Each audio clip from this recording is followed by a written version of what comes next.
Le principal défi du communicant, c'est de prouver, pour moi aujourd'hui, c'est de prouver l'efficacité du levier auprès parfois d'une équipe, d'une hiérarchie pour qui c'est un vrai changement. Cindy l'évoquait, ça, le social media a changé énormément, a fait bouger les frontières.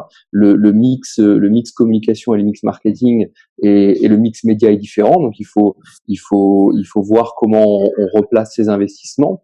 Et c'est parfois difficile à convaincre en interne. Moi, le nombre de personnes que je rencontre qui sont convaincus du fait que leur cible aujourd'hui, elle passe beaucoup de temps sur les réseaux sociaux, elles suivent des influenceurs, elles sont influencées dans leur comportement d'achat par ces influenceurs, mais qui parfois font face à des barrières qui sont mises en interne dans l'entreprise. Et ça, la raison, c'est quoi? C'est de un que c'est quelque chose de nouveau, c'est normal. Dès que quelque chose est nouveau, il faut un peu de temps pour que ce soit totalement embrassé.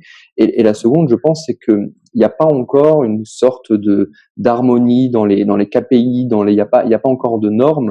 On travaille beaucoup là-dessus, même ne serait-ce que des normes déontologiques. Donc en fait, actuellement, on est en train de le construire, le métier. Donc c'est normal, il faut du temps, mais tous ensemble, en débattant aussi là comme on le fait là, on construit finalement le cadre qui fait que ce métier va être plus facilement accepté par tous. 100 000% d'accord avec Guillaume. Le challenge du communicant, c'est de valoriser son métier.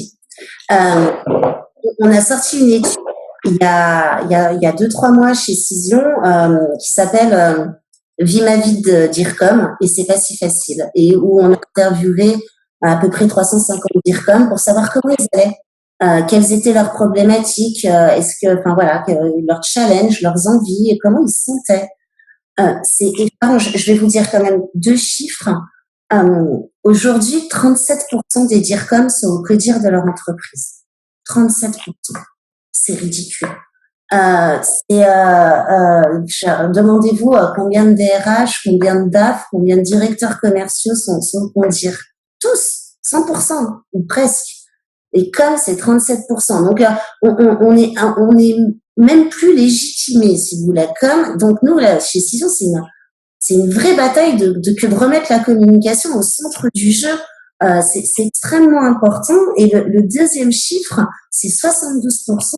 72% des DIRCOM ne se sentent pas écoutés par les collaborateurs de leur propre société. Alors, on a un vrai problème. Comment voulez-vous que les DIRCOM, ou qui font parfois aussi dire marketing, s'occupent de l'influence de leur société à l'extérieur, disent il faut qu'on soit écouté, qu'on fasse parler de ma société, alors qu'ils n'arrivent même pas à se faire entendre au sein de leur propre organisation.